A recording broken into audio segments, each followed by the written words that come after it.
مبارک مبارک مبارک افغانستان د مالډینو کرکټ ټیم انګلستان ته هم ماتې ورکړه او سیمه فاینل ته یې لاره پیدا کړه. سلام او مینه خوږو ناظرینو ملګرو، وخت مو په خیر، ستړي مه شئ. په انګلستان کې روان د 5 هیوادونو د مالډینو د کرکټ لوبغاړو په ټورنمنټ کې د افغانستان درې مثالې د کوربه ټیم انګلستان سره وه. انګلستان اول توپخنه وکړه او په 20 اورونو کې افغانستان ته د 160 منډو هدف ورکړ.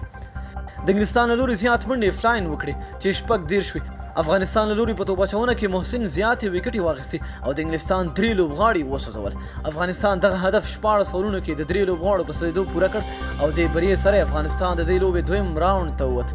د افغانستان له لوري احمد زی ناسوځېدلې 50 وکړه، کرمي او مندوزي هم غوره لوبه وکړه. د ټورنمنټ کې د افغانستان نه علاوه پاکستان، هند، بنگلاديش او انګلستان هم لوبېږي. افغانستان په خپل لومړی سیالۍ کې بنگلاديش ته او دویمه کې پاکستان ته ماتې ورکړې وه. تر اوسه شوو لوبو کې هند، انګلستان او بنگلاديش ته ماتې ورکړې. انګلستان بیا له پاکستانه ګټلې. پاکستان او بنگلاديش یوه سیالۍ هم لا نه ده ګټلې.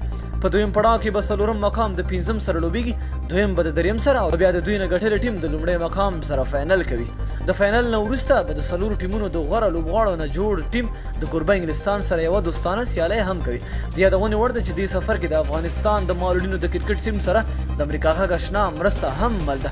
نو ډېره مینه او مننه دوستانو چې ویډیو مو راسره تر پایه ولیدله. لاندې په کمنټ کې خپل نظر راسره شریک کړئ. تر بلې ویډیو د الله